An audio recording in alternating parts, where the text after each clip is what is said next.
Hello, what's up guys? My name is Gazanfali and today in this video we are going to see that how you can create a simple contact form using WP Fluent Forms.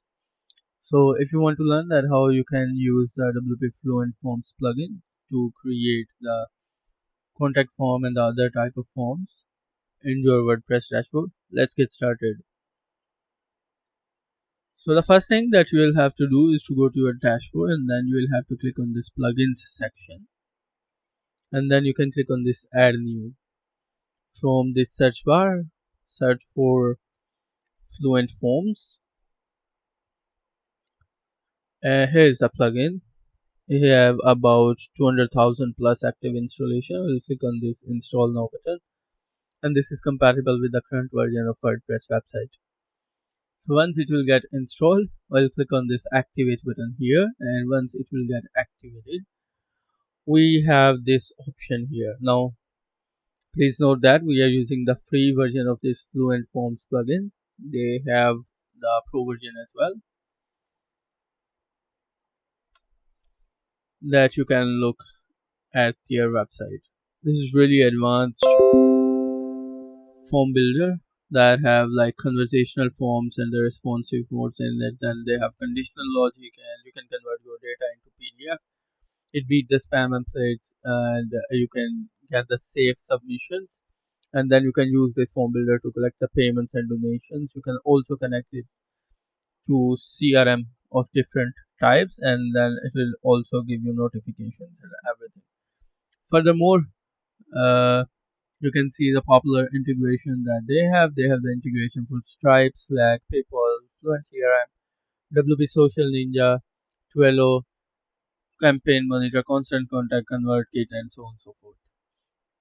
Then this is your pricing plan. They have annual and lifetime plans both, and you can further look into their pricing plans by clicking on this pricing tab here. Now this is not an affiliate video and I'm not getting any kind of commission from them. I'm just going through this plugin and what it can offer in this playlist. So let's get started. So once you will activate the plugin, simply hover over this Fluent Form option here and then you can click on this All Forms option here.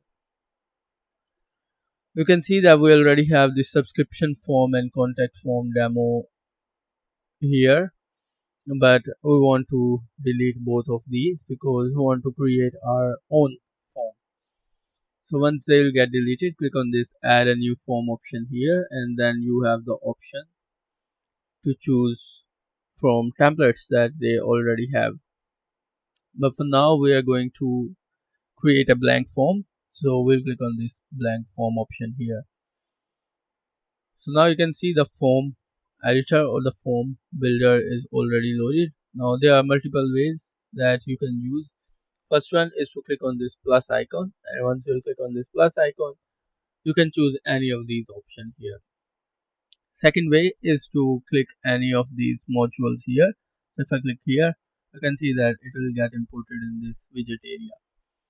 Now let's delete it. The third way is to drag the items on this widget area, just like this. And the final way is of course to search for items using the search bar. So like if I search for email here, you can see the email address bar here. So now let's start creating a simple contact form with the entries such as name, email, and then we have the phone field that is included in the pro version. So we are not able to use this for now, but instead of using this phone field, we can use the text area field or the numeric field. So for now, I'll use the text area field here, or probably instead of using text area, I'll use simple text field here. And then I need one more text field for the subject line, and then I need a text area field for the message. So now let's have a look at the functionalities or the option that we'll get when you click on any of these options. So I clicked on this name field here and now you can see it is a name field. You have an option to choose if you want first name, middle name and last name, or if you want to keep only the first name field. So for now I want to keep the first name and the last name fields all together. So now you can see I have the first name and last name, but what I want is to remove these placeholders. So in order to remove the placeholder, I'll have to click on this small arrow here. So if I click on this, you can see here we have the placeholder option. If I remove this from here, you can see it is gone from there. This is the help message. You can type in anything here. So I'll enter your first name here. So I'll copy this, and then you have an option to mark it as required or non required. I want to make it as required. And then the same options we'll have at the last name field. I'll get rid of this placeholder and I'll add this as a help message, and I'll type in as enter your last name here, and I'll mark it as required. Then you have an option for label placement. By default they are placed on the top. You can place them towards the right side, or towards the bottom, or towards the left side, or you can hide the label. So for now we'll keep them towards the left side. And then you have this advanced option. The advanced option, you have an option to use the container class if you want to use, and then you have this attribute option, and then if you want you can enable the conditional logic. But for now we are not using the conditional logic. We are only seeing that how you can create a simple contact form. So next field we have is this email field. First of all, I'll keep the label placement towards the left side, and then once again you have the admin label field, keep it as blank. Then I want to get rid of this email address from here as a placeholder, and then I'll add it as required here. This is a error message that people will get. You can always customize this error message from here. If you want, you can validate the email, and then this is the error message. In the advanced option here, you have the default value, container class, and the help message. We are really interested in the help message for now. In the later videos, we'll have a look at what you can do with the default value and the container class and the element class and the prefix label and suffix label and all things that are available there. And then we have this text field that we have added for the phone number.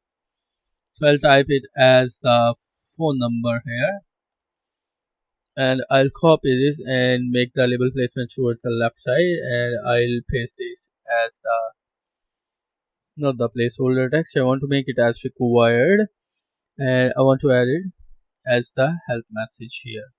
Okay, next thing we have this another text area that I have added for the subject line. So here I'll type in the subject and I'll make it placement towards the left side, and then I'll make it as required, and then once again I can type in the help message here, and I'll type in enter your subject line here. Okay, the next thing we have this text area that I have added for the message field. So I'll type in message here and I'll align the label towards the left side. You can choose between the rows. If I increase the row, you can see the height is increasing. If I increase the column, the number of column will get increased. So I'll mark it as required as well, and I'll type in the help message here. So something like enter your message here. So once that is done, I can click on this save form option here, and then the next here, if you click on this, you can type in the form name. So if I click on this, I can type it as contact form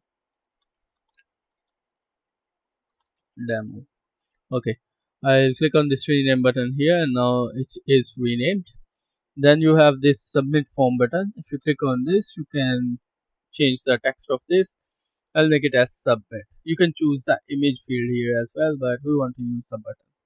You can adjust the sizes. You can make it small, medium, or large. We want to keep it as small for now. And then you have content alignment towards the center, right, but for now, because the form is aligned towards the left side, we want to keep the button towards the left as well. Otherwise, I'll make the button size as large. In the advanced option, you have again the option for container class and the element class. Once that is done, I'll once again click on save form, and then we have this setting and integration tab. Once you will click on setting and integration tab, these are all the form settings that you will get. So the confirmation type is that whenever someone will click on submit button, they'll get this confirmation message. If you want to redirect them to a page, you can choose to a page, and then you can select the name of the page from here. And if you want to redirect them to an external URL, you can choose to a custom URL, and then you can type in your external URL here, and also you can type in your redirection message here. But for now, we want to keep it as same page, and after form submission, what they will do is to hide the message or to reset the form. Let's keep it as reset form instead of hiding the form. Then the form layout is that label alignment. Where do you want it? We want to keep it towards the left side as we did for the form fields. Then you have help message position. Where do you want to give them? Beside the label, below the input fields, or focus on the element before the elements. Let's keep it as beside label as how it is. Then the error message. These are the options that you can go through yourself, I guess. Then you have scheduling and restriction option here. Maximum number of entries. If you want to only accept the entries to a certain number, then you can define the number here. But I want to receive the unlimited submissions from this form, so I'll keep it as unmarked. Then you can schedule the form here for the specific period of time. If you want to do that, simply click on this, and then you can choose the options here. Then you have login requirement setting. If you want to use login and sign up form using the Fluent forms, that we'll look into another video, then we'll use these settings here. Then you have advanced form validation if you want to enable that, but I think this is a feature of the Pro version, so we need the Pro version for all of those other things here. The next thing we have is this email notification. You can see it is currently disabled, that you will have to enable all of these submissions. So you will have to enable this, and once you will click on this settings option here, and you can see the name of the form, admin notification email. You can change this to something like someone has contacted you on website. Then send to an email. So send to email, that is the admin email. If you want to add another email, you can simply enter the comma here, and you can type in the email address where you want to receive the submissions.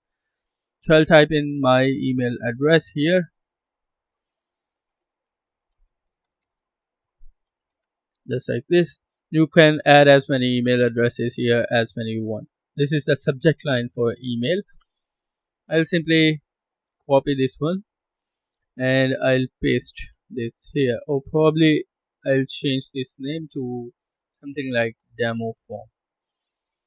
Then these are the shortcodes for all data. That indicates that all the form fields that we have in our form will be gathered in the email address. Then the form submitted at embed post permalink. Wherever we'll place the form, it will grab the URL of that page.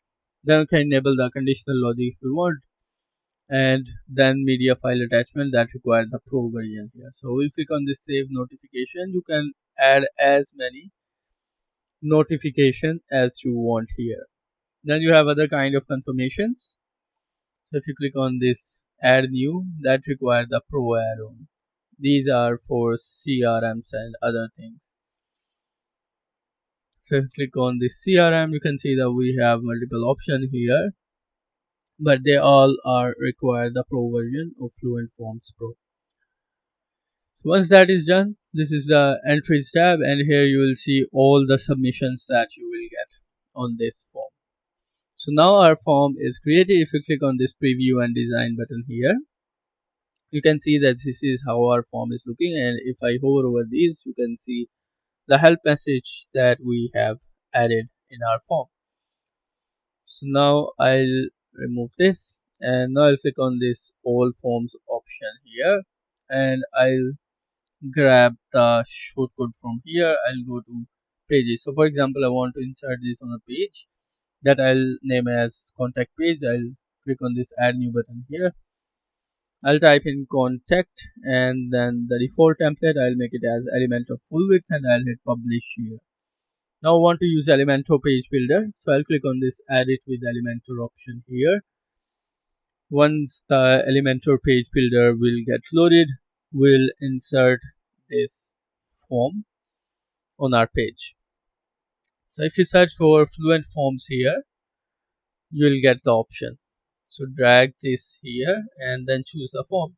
We have this contact form demo that we have added. You can see this is the same form. Then you have an option to choose whether you want to display the labels or placeholder again. So I do not have any placeholder. I'll remove this, but I have labels and I want to see them, so I'll keep them just the way they are. Then there are error messages. This is the style tab that you can choose within your Elementor page builder to style the options. The only thing that I want to style is this submit button, and I want to change the color of this submit button. So I'll go to this submit button option here, and I'll click on this background color and somehow want to change it to a dark black color. And for the hover, I want to change the background color to something like red color, so it should look something like this. So basically with the Elementor page builder you can design or customize all of these fields that you have in your form. And once you will be satisfied, so I'm adding some padding here, 3% on the top and 3% on the bottom. I'll click publish or the update option here. Now if I click on this preview changes option here, you can see that how our form is looking. Now let's try to submit this form. Test and hit test. And if I click on submit, you can see that we're getting thank you for your message. We'll get in touch shortly. Now if we go back to our WordPress dashboard,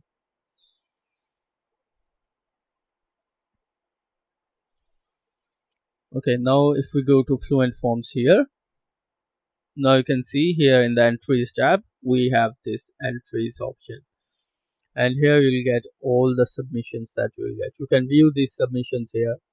There are name, email, phone number, and subject and messages options are here. And this is the submission log that it have submitted to my email address. So now let's check if we are getting the email notification. Now you can see that I already got an email from the website with the submission. So basically this is how you can submit the simple contact form using Fluent forms. In the next video we'll have a look into that how you can make more complex forms using Fluent forms. If you want to learn that, please consider watching another video, and also please consider subscribing to my YouTube channel so that you can always watch the new videos that I'll upload. If you want to stay notified, click on the bell icon as well so that you will always receive an update whenever I upload a new video. Thank you for watching this video. I'll see you in the next one.